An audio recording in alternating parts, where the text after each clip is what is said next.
चलिए खबरों में आगे बढ़ते हुए बात अब मुख्यमंत्री योगी आदित्यनाथ की करते हैं, जो कि प्रयागराज पहुंचे और यहां पर अतिक मर्डर के बाद पहली बार वो प्रयागराज पहुंचे हैं। इस दौरान उन्होंने कहा कि इस धरती पर कुछ लोगों ने पाप किया, अन्याय और अत्याचार का शिकार बना दिया था, लेकिन प्रकृति सबका हिसाब बराबर करती है। उन्होंने कहा कि हमने जाति धर्म के आधार पर कभी पक्षपात नहीं किया, जो तुष्टीकरण करते थे वही बंटवारा करते थे। करोड़ों श्रद्धालु प्रयागराज में आकर के संगम में डुबकी लगा करके अपने जन्म और जीवन को धन्य करता है। जहां पर अन्याय अत्याचार से पीड़ित मानवता आकर के न्यायालय की शरण में आकर के न्याय प्राप्त करने की विलासा से आता है। कुछ लोगों ने उस प्रयागराज की धरती को अन्याय और अत्याचार का शिकार बना दिया था, पापाचार का शिकार बना दिया था। लेकिन यह प्रकृति न किसी पर अत्याचार करती है और न किसी के अत्याचार को स्वीकार ही करती है। और चलिए ज्यादा बातचीत हम करेंगे, हमारे साथ विशेष संवाददाता आलोक राय इस वक्त लाइव जुड़ गए हैं, सीधे उनका रुख करते हैं। आलोक, देखिए पहले भी मुख्यमंत्री योगी आदित्यनाथ की ओर से विधानसभा में कहा था कि जो भी माफिया हैं, जो भी माहौल बिगाड़ने की कोशिश कर रहे हैं, उन्हें मिट्टी में मिला दिया जाएगा।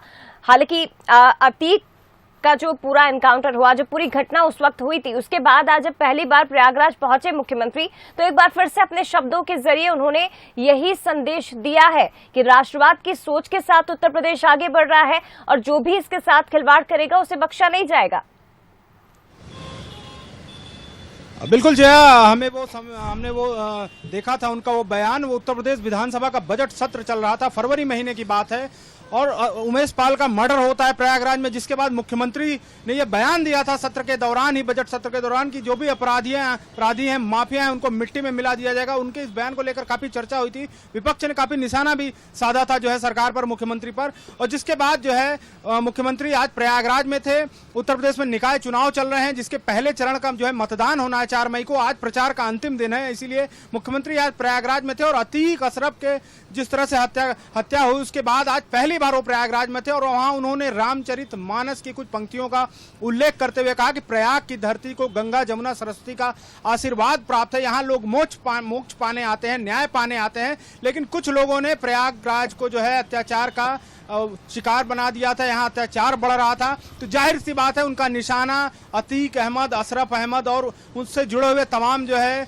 अपराधियों पर था, जो उसके पूरी गैंग थी, जो उसके शूटर्स थे, पूरे गैंग पर था।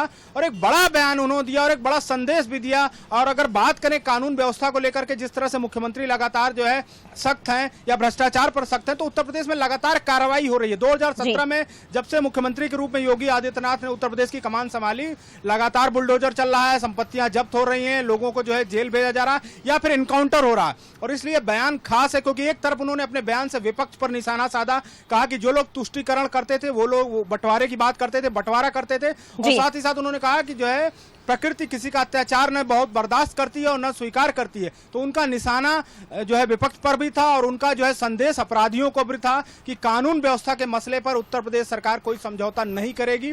और निश्चित तौर पर वो अलग अलग बयानों के जरिए और अलग अलग मंच के जरिए आलोक लगातार मुख्यमंत्री ये संदेश माफियाओं को भी दे रहे हैं, अपराधियों को भी देते रहे हैं। फिलहाल शुक्रिया आपका तमाम जानकारी साझा करने के लिए।